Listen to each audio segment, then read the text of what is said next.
করে জামায়াত শিবিরের বিপক্ষে কথা বলা শুরু করেছে বিএনপি এবং এর পেছনে কি রহস্য রয়েছে তা নিয়ে মানুষের মধ্যে নানা প্রশ্ন তৈরি হয়েছে।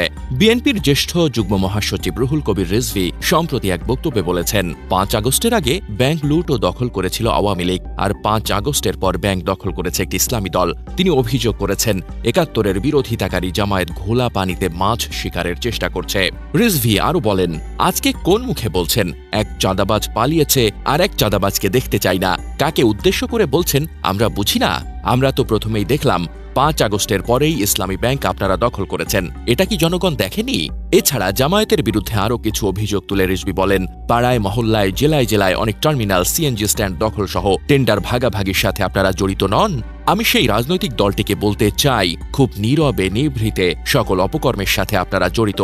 এদিকে জামায়াত ইসলামী রিজভীর মন্তব্যের প্রতিবাদ জানিয়েছেন দলের সহকারী সেক্রেটারি জেনারেল রফিকুল ইসলাম খান এক বিবৃতিতে বলেছেন, এ বক্তব্য বিভ্রান্তিকর, ভিত্তিহীন ও রাজনৈতিক উদ্দেশ্য প্রণোদিত। তিনি আরও বলেন, ভারতের সাথে সম্পর্ক উন্নয়নের বিষয়ে জামায়াতের প্রতি অভিযোগ উত্থাপনের আগে রিজভীর আত্মপর্যালোচনা করা উচিত। তিনি উল্লেখ করেন, কারা দলীয় টিম নিয়ে ভারতের সাথে সখ্যতা করার চেষ্টা করেছে তা জনগণ খুব ভালো করেই জানেন। জামায়াতের বিবৃতিতে আরও বলা হয়, জামায়াতের রাজনীতি ভারতীয় আধিপত্যবাদ ও ফ্যাসিবাদের বিরুদ্ধে এ ভূমিকা জাতি গ্রহণ করেছে।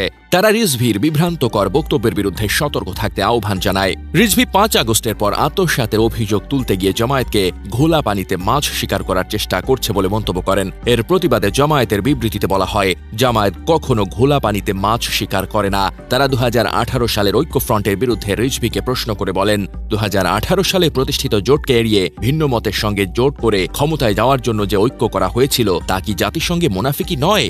এ বিতর্কের মধ্যে বিএনপি এবং জামায়াতের মধ্যে রাজনৈতিক অবস্থান, ঐক্যফ্রন্ট এবং ভারত সম্পর্ক নিয়ে নতুন ইস্যু তৈরি হওয়ায় রাজনৈতিক অঙ্গনে আলোচনা তীব্র হয়ে উঠেছে।